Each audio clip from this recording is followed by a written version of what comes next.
It is most heinous when men consecrated for God's work have betrayed a sacred trust to protect and serve innocent children.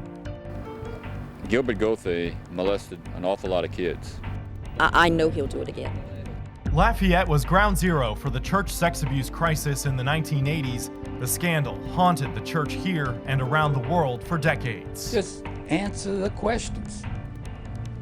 Put out the 15 names. The list of abusive priests kept secret until now. The path to healing and renewal requires that light be shown on this painful subject. 15 years after the diocese acknowledged a list of 15, a review board discloses a list of 37. Arriving at the disclosure list required a review of some 300,000 pages of material. How it compares to the list we uncovered months ago, and the questions that still remain. The entire process of creating this list is marred with a lack of clarity.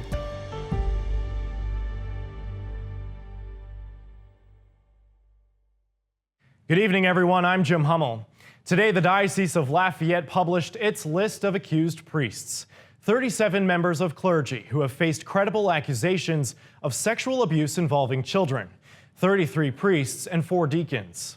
Right now on KATC.com/thelist, you can find more information about each of the accused, as well as our in-depth reporting, the list that we published earlier this year. In opening its secret archives, the diocese is revealing abuse cases that have never been made public and promising changes, although some of the faithful here in Acadiana still have questions. The church's response, especially in earlier days, was inadequate and wrong. Now, for the first time, we see the extent of the clergy sex abuse crisis in Lafayette, where it all began. On the church's list of 37, there are names of priests and cases of abuse that have been kept secret. Many we exposed in January with our own list, but there are 11 priests and 3 deacons whose names have never been made public until now. There are some questions on why certain priests were left off. For example, we found at least 6 priests with credible accusations who served in Lafayette Diocese churches, but because they were under a different order like Jesuits, they don't appear on the church's list. The diocese also didn't include some priests that were already named by other dioceses, or priests the diocese paid out settlements for after a victim came forward.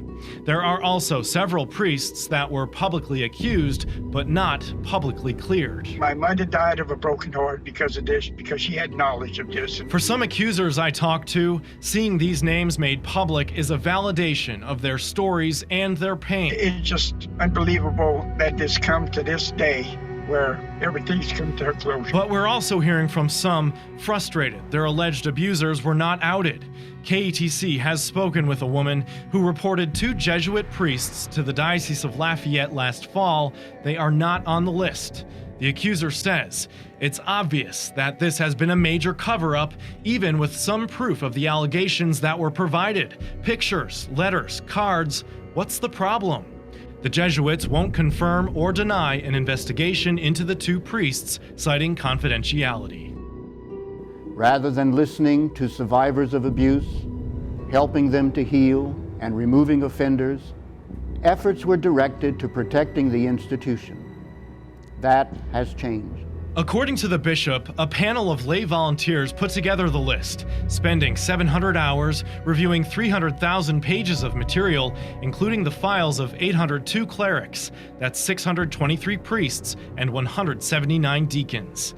Unlike other dioceses in the state, Lafayette did not indicate when the priests served at each of their churches, what the allegations were, when they might have happened, or when they were reported. They want to give as very little as possible. Lake Charles has so much more information on every priest that they have listed than Lafayette. There's hardly anything on Lafayette. The first page is almost completely blank. And the volunteer group that helped the diocese put together the list is not being identified. The problem is that no matter what, the institution is always just slightly ranked higher than the individual. That's the impression that's given. Quinn Hebert, a former seminarian, is with the Society of St. Peter Damian, a group of devout Catholics calling for change. For him and others, this list isn't enough. They've said that it's independent.